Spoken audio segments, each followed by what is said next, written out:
How it happens that people know you as an expert in the cushion cuts? So how happens? It's a mystery. It's a mystery to me because my real expertise has always been rounds. Not claiming to be 100% expert on it, but the cushions really evolve themselves from the old mine cuts.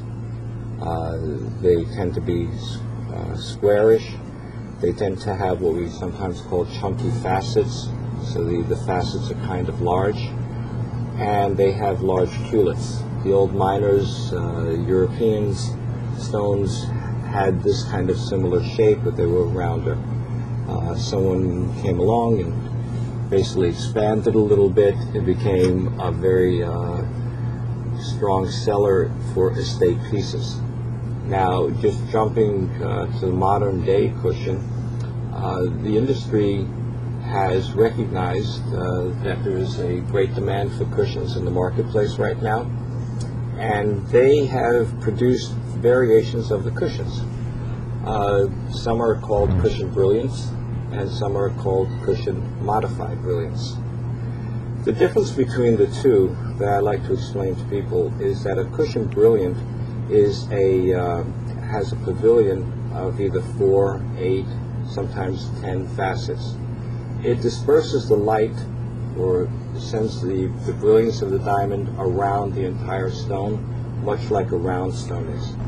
The cushion modified is basically somewhat closer to a radiant look, in the sense that the angles have been changed a bit to try to bring the brilliance or the life or the color of the diamond through the center. I tend to be a little bit more partial to the cushion brilliant because I feel that that's the original stone.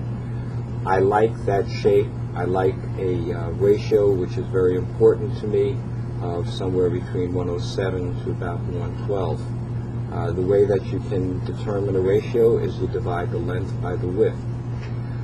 When you have a ratio of about 107 to 112, even stretching to 114, I think it allows the diamond to, first the brilliance comes through it, you get that scintillation, you get the fire. It also makes the diamond look a little bit bigger. And I know that there are people out there that when they have cushions and they're square, they sometimes tend to be a little bit on the chunky side. But there are specific consumers that really like the antique look. And if you really, really like the antique look, then you go to a squarer cushion, which is about a 1 to 105 ratio. When you stretch a cushion out a little too long, they tend to be more ovally looking, and I'm a believer if you're going to go into a 120 ratio that you buy an oval, you don't buy a cushion. Cushions, as I said, are very popular today. They tend to look better in the larger sizes, not negating anyone's choice, because there are some people that buy 50-point cushions and they're very, very happy with it. It tends to look a little pillowy at times. The corners are rounded off. They have just a very, very warm feeling to them. They're not really they don't overpower you, but yet they have a lot of brilliance, and they have a sense of history attached to it. Sometimes people say, I ask people all the time, why have you chosen a cushion? And the answer is that they like the look. They also want to feel that they have something that's a little bit different than everybody else has. Everybody else meaning maybe the people that have rounds. The cushion has brilliance throughout the entire diamond, meaning if it's a cushion brilliant, it's going to have the color throughout the sides and through the center.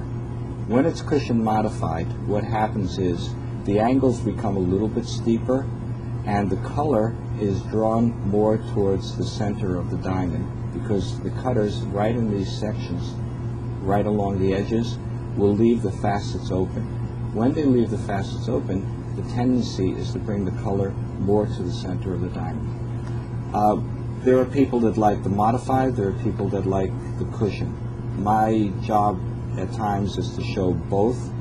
In this case, we have a cushion modified over here, a 2-carat 40, and we have a 224 cushion brilliant. If you have the opportunity to see, I can't really see from the camera here, but you'll see that this stone, there's more brilliance that comes through the center. Again, the angles created and the extra facets bring that color through to the center.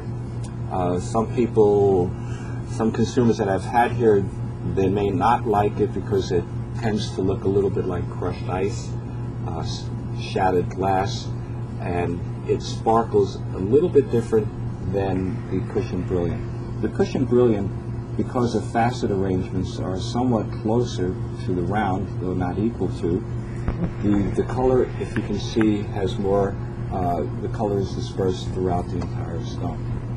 Again, it's up to the individual. This diamond was sold yesterday over this diamond. This consumer liked the brilliance, liked the idea that the brilliance of the diamond, the color of the fire, all the magic words was drawn towards the center, and they were drawn to this diamond. I try to educate people on the different ways that you can look at a cushion. When I look at these diamonds, for example, in this environment, I don't see much fire. Mm-hmm. Bring them over to the window and get natural light. My answer to that person is it'll only get better outside. You're seeing it the way that I see the diamond. I have to buy the diamond or research diamonds based on my conditions. If you go to natural light, you're going to see the diamond a lot more fire and brilliance in it. So this is not necessarily ideal to sell a diamond, but it's more realistic as far as what goes on in a diamond office. Yeah.